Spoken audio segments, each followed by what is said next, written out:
Hello my dear friends, welcome back to this new session. Guys, आज हम लोग JEE mains 2021 का February attempt का एक क्वेश्चन है।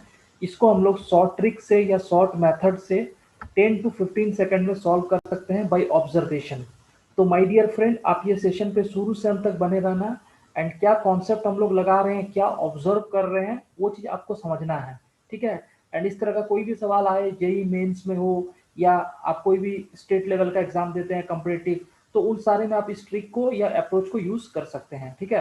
तो माय डियर फ्रेंड, अगर आपने अभी तक ये चैनल दीपांकर कुमार एनआईटी जमशेदपुर इसको सब्सक्राइब नहीं किया है तो सबसे पहले इसको सब्सक्राइब कर लीजिए। एंड चलिए बच्चों, क्वेश्चन हम लोग देखते हैं। तो आपको जो डाटा दिया हुआ है उसको देख लेते हैं। जीरो से एक्स और वाई जो है पाई के बीच में है, यानी फर्स्ट और सेकंड क्वाड्रेंट में हो सकता है।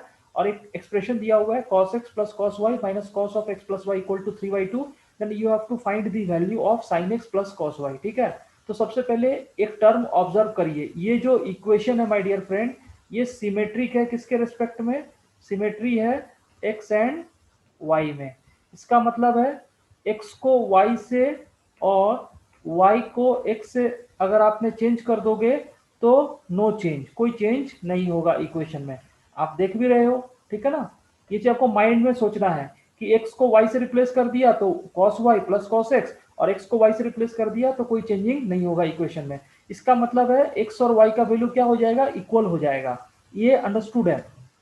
और आप यहाँ पर देखो एक्सप्रेशन कितना दिया हुआ है, 3/2 है और इक्वल होगा। इसका मतलब है इसका वैल्यू हाफ हो जाएगा, इसका वैल्यू हाफ हो जाएगा और इसका वैल्यू माइनस ऑफ हाफ हो जाएगा। और वो आपको सेट भी हो रहा है। फॉर एग्जाम्पल, अगर cos x का वैल्यू हाफ है ना, तो cos x का वैल्यू हाफ हो जाएगा तो यहाँ से x का वैल्यू कितना हो जाएगा? आपको हो जाएगा 60 डिग्री यानी पाई/3। और y का भी वैल्यू कितना हो जाएगा? पाई/3। और x प्लस वाई का वैल्यू कितना हो जाएगा? 2 पाई/3। और जब इसका cos आप लोगे तो cos 2 पाई/3 ये कितने के बराबर हो जाएगा? Minus half. तो ये सेट भी हो गया। इसका मतलब है x का वैल्यू 60 डिग्री, y का वैल्यू 60 डिग्री, तो इसका आंसर हो जाएगा आपको 1/2 प्लस √3/2। ये आंसर हो गया ऑप्शन बी। तो आपको कुछ नहीं करना है।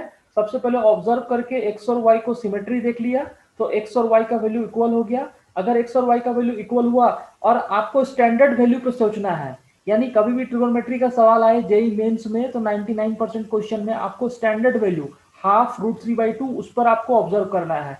इसका मतलब है हाफ हाफ अगर सेट किया तो माइनस हाफ ये भी सेट हो जाएगा, है ना। तो यहाँ से साइन एक्स का वैल्यू हो जाएगा √3/2 और cos y का वैल्यू हाफ। तो ये वाला बी ऑप्शन आ गया।